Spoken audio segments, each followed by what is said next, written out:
यांना मी विनंती करतो की त्यांनी येऊन आम्हा सर्व ग्रामस्थांना मार्गदर्शन करावे। एकदा सरांसाठी एकदा जोरदार टाळ्या झाल्या पाहिजे।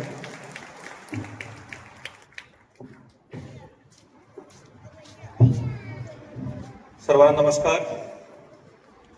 या कार्यक्रमासाठी उपस्थित ग्लोबल विकास ट्रस्ट कडून मयंक गांधीजी, इतर मान्यवर, आमच्या या सिरसाला ग्रामपंचायतचे सरपंच, यासोबत माझ्या SDO परली, कार्मिक अध्यक्ष, तहसीलदार परली, BDO परली, तसेच या दोन्ही तलावाच्या लोकार्पण कार्यक्रमामध्ये उपस्थित सर्व गावकरी लोक,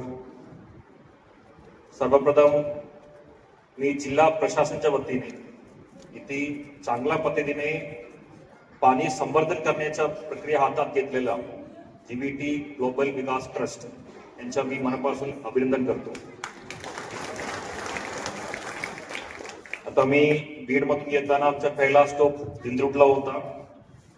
तिकडं सुद्धा GVTनी किती पद्धतीने चांगल्या पद्धतीने तो काम केलेला आहे। 108 किलोमीटरच्या नदी गाळ काढून रुंदीकरण करणे, तसेच त्या नदीमध्ये रिचार्ज शाफ्ट करणे, यासोबतच मोठे प्रमाणे दोन्ही नदी काठावर वृक्ष लागवड करणे, असं एक मोठा मोहीम हातात घेतलेला आहे।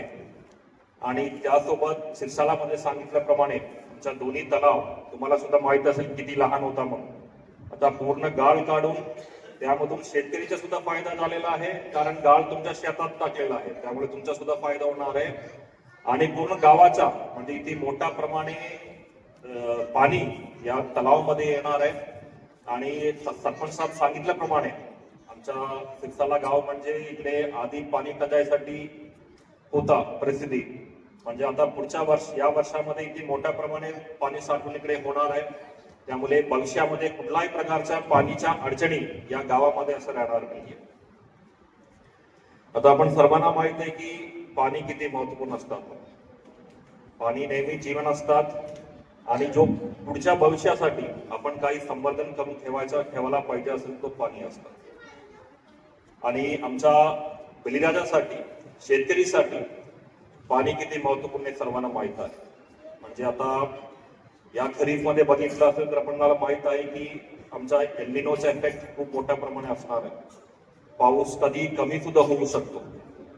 त्या दरम्यान आम्हाला पाणी किती योग्य संवर्धन करायला पाहिजे आणि प्रत्येक थेंब कसे आम्हाला राखीव ठेवून आम्हाला पाणीचा स्रोत कसे बळकटीकरण करायला पाहिजे, याच्या अधिउत्तम उदाहरण GVTने करून दाखवलं। मला GVTचा खूप चांगला एक अप्रोच खूप आवडला। तसेल तर आपण जेव्हा CSR मधून काम करताना, कुठलाही NGO काम करताना आपण नेहमी गावकरी लोकांना बाजूला ठेवतो आणि फक्त NGO येऊन ठीक आहे तसं करा असं करा, NGO येऊन काम करतात। पण GVTने हे मुद्दा म्हणून असे केलं आहे की गावकरी लोक यामध्ये समाविष्ट असायला पाहिजे।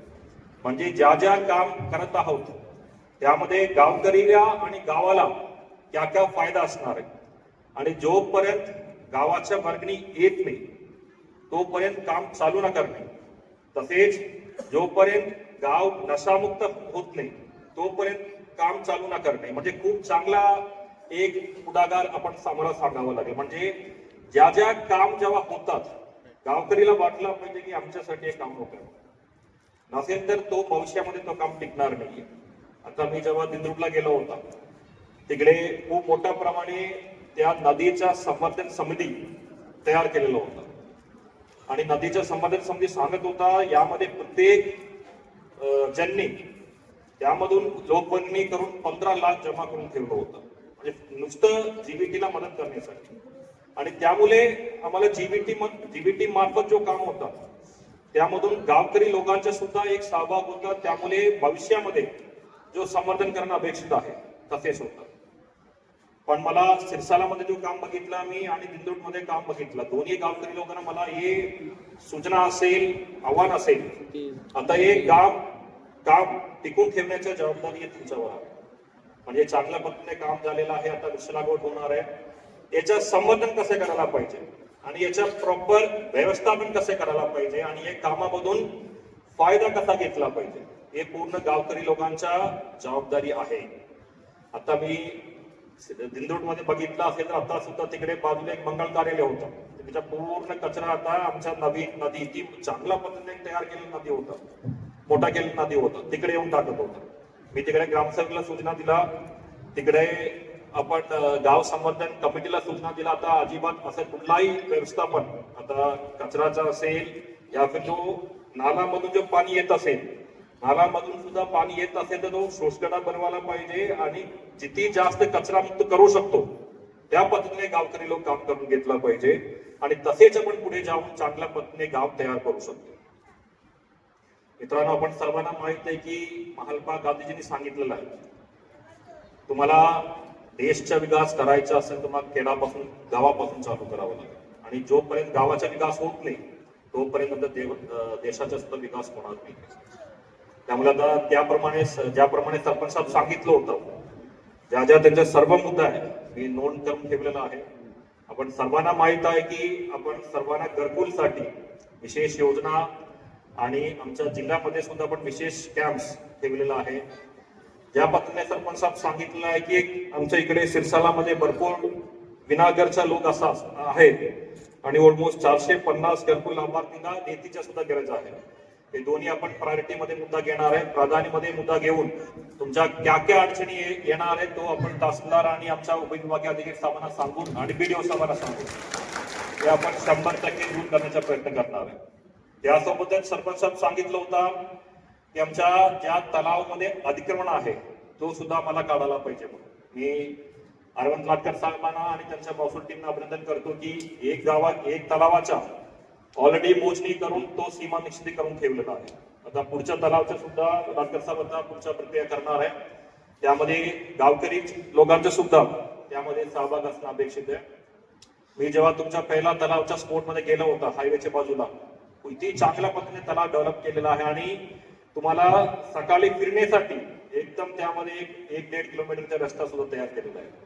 मला सरपंच साहेब सुद्धा विनंती केला, मयंक गांधी साहेब सुद्धा सांगितलं की कलेक्टर साहेब तुम्हाला शक्य असेल तर इकडे आम्हाला एक ओपन जिम द्यावे, की ज्या ज्या गावकरी लोक आमच्याकडे येतात सकाळी काहीतरी व्यायाम करायचा असेल या मुलांना काही एक्सरसाइज करायचा असेल, पोलीस भरतीसाठी तयारी घेतला असेल तिकडे करू शकतो. तो 100% आपण तुमच्या या वर्षामध्ये तुम्हाला तिकडे चांगला ओपन जिम सुद्धा आपण तुम्हाला तयार करून देतो. आपण सर्वांना माहित आहे की शेतकरी असे हे आहे की मोठ्या प्रमाणे त्याला अडचणीच्या समोर करावा लागतात. पाणीचा असेल, खतचा असेल, त्यांच्या पीकचा असेल, मोठ्या प्रमाणे त्यांचे संकट समोर असतात. आणि तुम्ही शेतकरी आत्महत्या सुद्धा तुम्ही मराठवाडा नेहमी समोर असतात.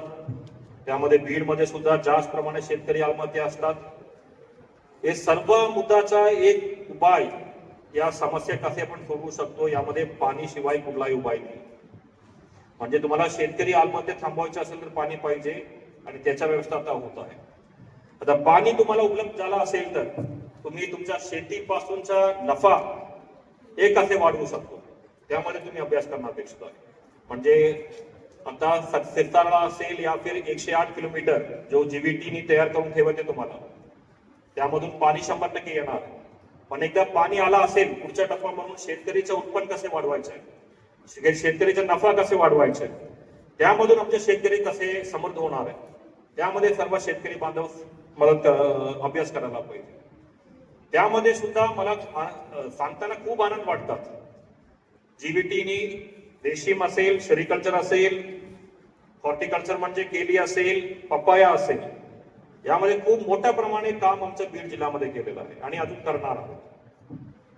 तुम्हाला माहित आहे की आता मडबणी असेल, आता अंबाजोगीचा पट्टा असेल, पर्लीचा पट्टा असेल, ज्या ज्या शेतकरी रेशीम हातात घेतलेला आहे त्यांच्या उत्पन्न नेहमीच्या जो सोयाबीन घेतात या कापूस घेतात त्यांच्या उत्पन्नपेक्षा 3 ते 4 पट वाढलेला आहे.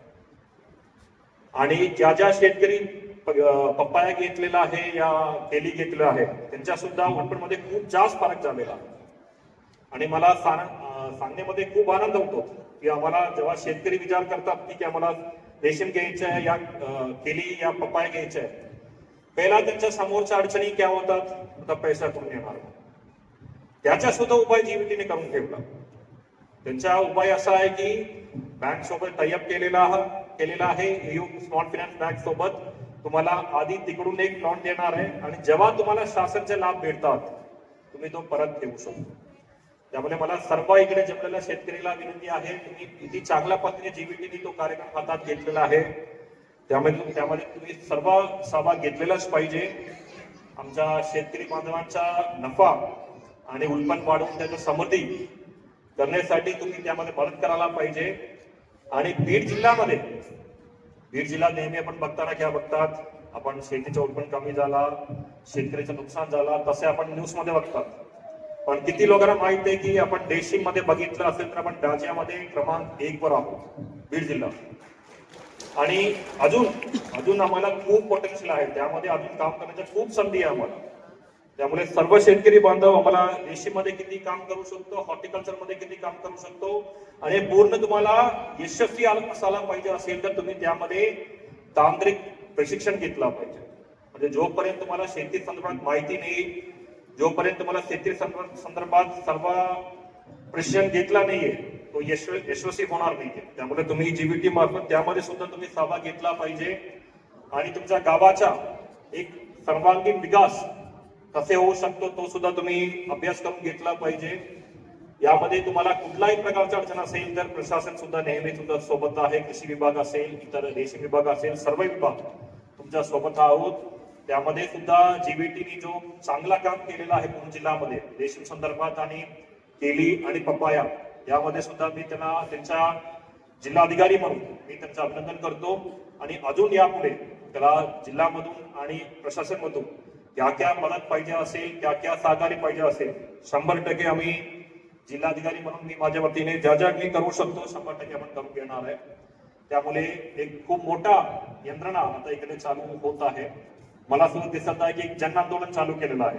पाणीसाठी सर्व लोक समोर येत आहे, वृक्ष लागवड करण्यासाठी सर्व लोक समोर येत आहे आणि ज्या गावाचा चेहरा बदलण्यासाठी सर्वजण समोर येत आहे. 100% मला वाटतं की आता तुम्हाला सुद्धा खूप चांगलं वाटणार आहे जेव्हा पाऊस होणार आहे तुमच्या या तलावामध्ये, जेव्हा पूर्ण पाणी भरणार आहे. तुम्ही सर्व लोकांना सुद्धा इथे चांगला वाटणार आहे की ठीक आहे आता इथे लहान तलाव होता, इथे मोठ्या प्रमाणात आता यामध्ये पाणी येत आहे आणि तुम्हाला दिसणार आहे तुम्ही ज्या कष्ट घेतलेला आहे, तुम्ही ज्या एफर्ट घेतलेला आहे त्याचा परिणाम क्या होणार आहे आणि तुम्हाला फायदा होणार आहे. तुम्हाला जो टंचाई होत होता, तुम्हाला जो पाणीच्या समस्या होत होता तो आता भविष्यामध्ये सुद्धा नसणार आहे. त्यामुळे सर्व शेतकरी जन इथे जन आंदोलन सारखा काम करणं अपेक्षित आहे आणि त्यामध्ये जीबीटी जो सहकार्य दिलेला आम्हाला त्यामध्ये सुद्धा मी विशेष उल्लेख करू इच्छितो.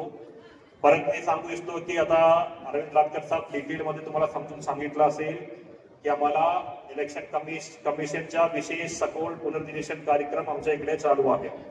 त्यामध्ये आपण क्या करतात, आम्ही नवीन मतदार यादी अचूक पद्धतीने तयार करून घेतात आणि नवीन मतदार यादी अचूक पद्धतीने तयार करायचं असेल तर ज्या BLO तुमच्याकडे येतात त्यांच्याकडे तुम्ही व्यवस्थित माहिती दिला पाहिजे, तेव्हा तुमचं नाव त्या नवीन मतदार यादीमध्ये असणार आहे. नसेल तर तुम्हाला परत त्यासाठी अर्ज करावा लागेल. त्यामुळे मला सर्व मित्रांनो तुम्हाला विनंती आहे तुम्ही BLO सोबत सहकार्य करायला पाहिजे. तुमच्याकडे जो SIR फॉर्म म्हणतात आपण, SIRचा फॉर्म जो BLO देतात, किती जण भरला थोडा हात वर करून घ्या. बऱ्यापैकी भरलेला आहे. भरलेला नसेल तर तुम्ही तुमच्या नातेवाईकला सांगा, तुमच्या परिवारामध्ये सर्वांना सांगा तुम्ही तो SIRचा फॉर्म भरून घेतला पाहिजे. आणि अचूक मतदार यादी म्हणजे आमच्या लोकशाहीमध्ये लोकशाहीच्या बळकटीकरण असतात. त्यामुळे तुम्ही आमच्या लोकशाहीच्या बळकटीकरणमध्ये सहभाग घेतला पाहिजे, प्रशासनाला मदत करायला पाहिजे आणि लवकरात लवकर पुढच्या 2 या 3 दिवस मध्ये तुमच्या ऑलरेडी सरपंच समिती ऍक्टिव्ह आहे. त्यामुळे तुमच्या 2 या 3 दिवस मध्ये आता सरपंचात सुद्धा 8 ते 10 लोक देणार म्हणून सांगत आहे. त्यामुळे तुम्हाला पुढच्या 2-3 दिवस मध्ये हे पूर्ण कार्यक्रम तुम्ही संपलेला पाहिजे सध्या मी सर्वांना आवाहन करतो. परत एकदा तुम्ही इथे चांगल्या पद्धतीने जीबीटीला मदत केला, सहकार्य केला, तुम्हाला अभिनंदन. तसेच इथे चांगल्या पद्धतीने आमच्या बीड जिल्ह्यामध्ये गावाचा चेहरा बदलत आहे, गावाचा परिवर्तन करत आहोत. यासोबत आमच्या शेतकरी आणि बलिदाच्या बांधवांचा तुम्ही समृद्धी इकडे वाढवत आहे त्यासाठी मी जीव्हीटीचा परत एकदा मी अभिनंदन करतो, धन्यवाद करतो. जय हिंद, जय महाराष्ट्र.